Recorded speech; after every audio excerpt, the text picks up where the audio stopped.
Every year in Australia, 3,000 people die by suicide. They take their own life. In fact, the statistics from the Australian Bureau for 2015 were 3,027 confirmed cases. And if we do the maths on that, that actually comes back to 8 Australians on average every day take their own life. Or if you break it down further, 1 every 3 hours. Now, more than just statistics, we have to remember that this is 3,027 mothers, fathers, brothers, sisters, husbands, wives, sons, daughters, they're all loved ones. It's also been established that for every suicide, at least 100 people are affected. 10 of those are profoundly affected, they're bereaved. So if we do the maths on that, we're looking at 300,000 Australians every year affected by suicide, 3 million over 10 years. Now, 3,027 compared to an average annual road toll of 1,400. And I don't mean to downplay the problem that is our road toll, but just to give you some comparison. On the 22nd of November 2006, our son Glenn took the decision to end his own life. This was almost 2 months after his 18th birthday. Glenn was to us a very special man. He was bright, bubbly, cheerful, happy, kind and caring in particular.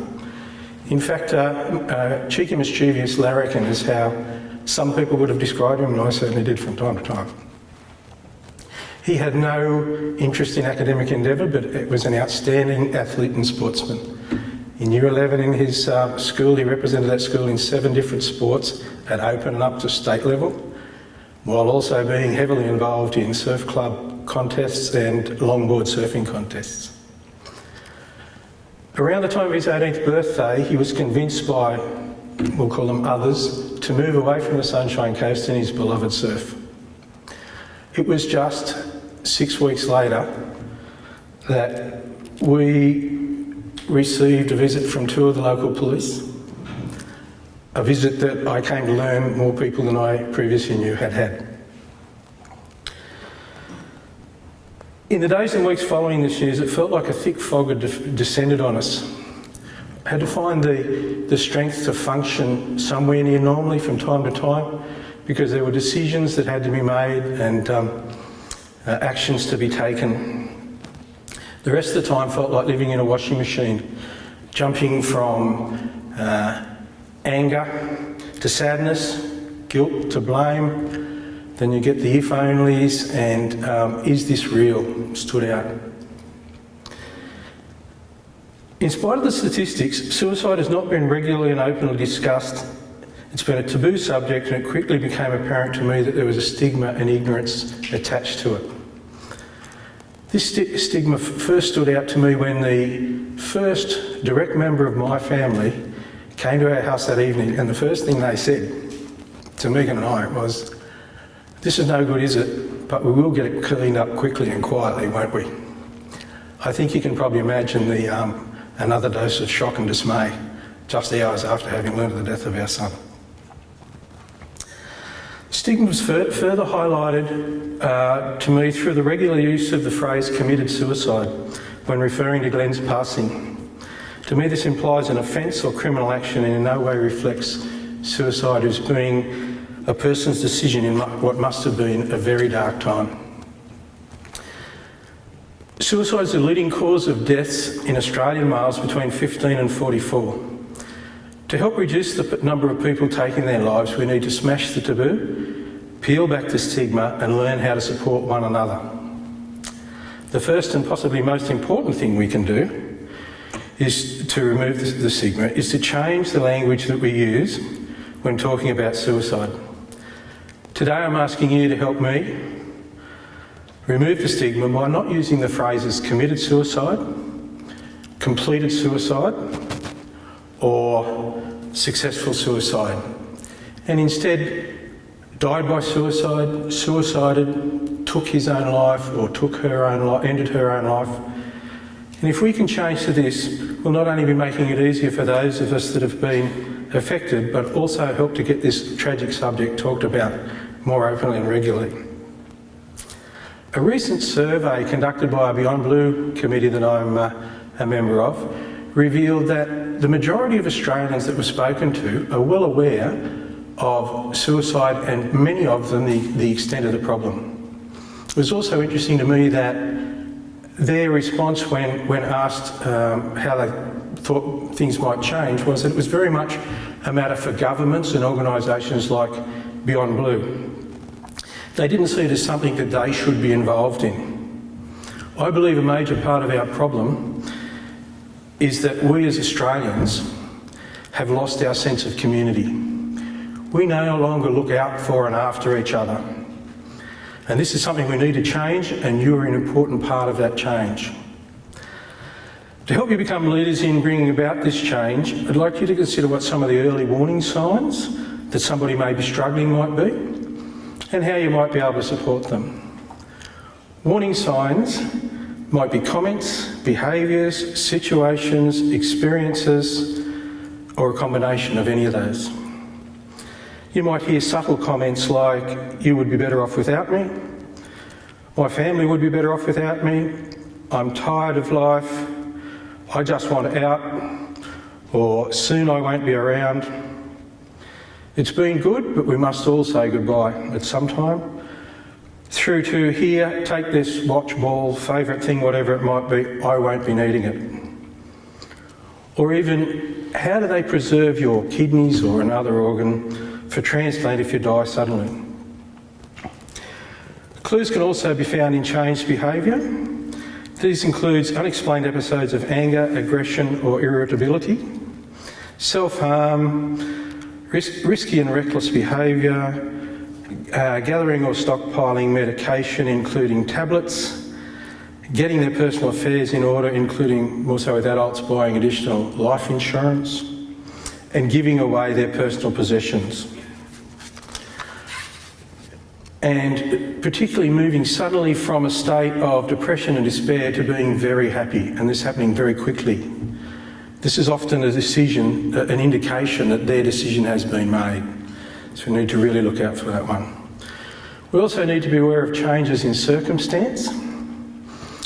Things like a relationship breakdown, a recent unwanted move, the death of a loved one, being fired from their job, expelled from school, or diagnosis of a serious or terminal illness can all be signs that we need to be wary of.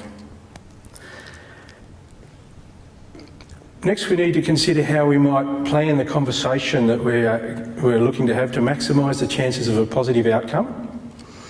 Ideally, we need to establish a time and place that will provide privacy and will limit the chance of us being interrupted.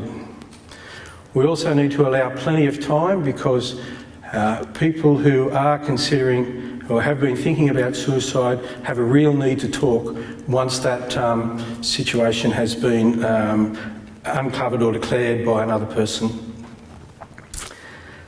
Then we need to think about possible questions that we might ask.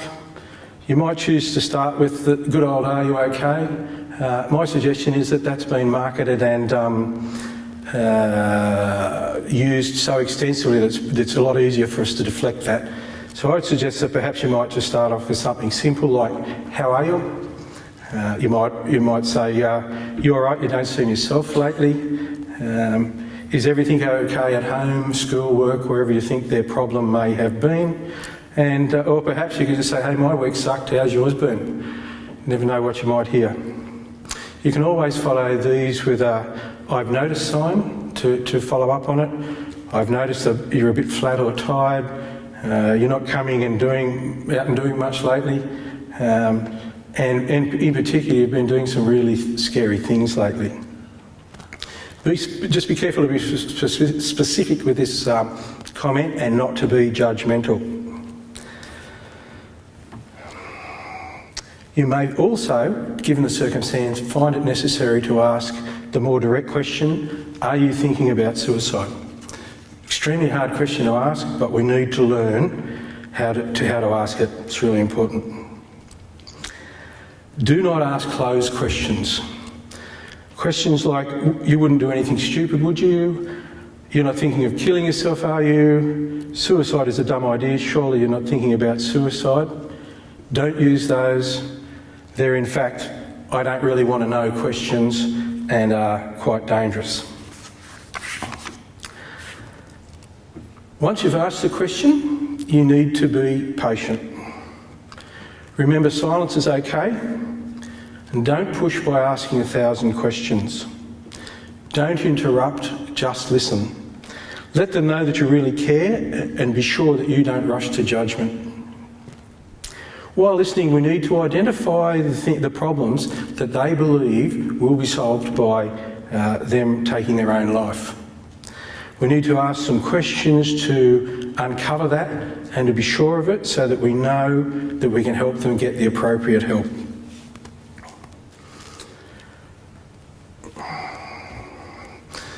So there are a number of options depending on the depth of your friend's problem. All you may need to do is nothing and just be there for them at this time and to listen. Asking a simple question like, what can I do to help you, may be sufficient, or you could try, I have no idea what to do, but let's figure this out together.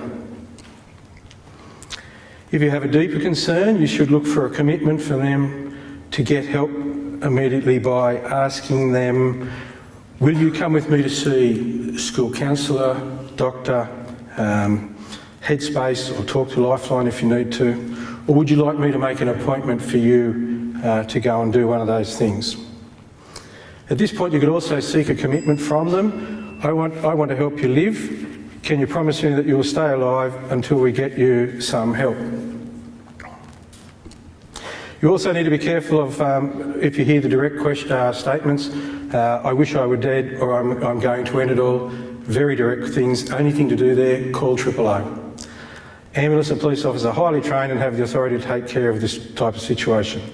In the meantime, you've got to try and remove any means to suicide from their reach, and be sure to stay with them. Don't leave them alone.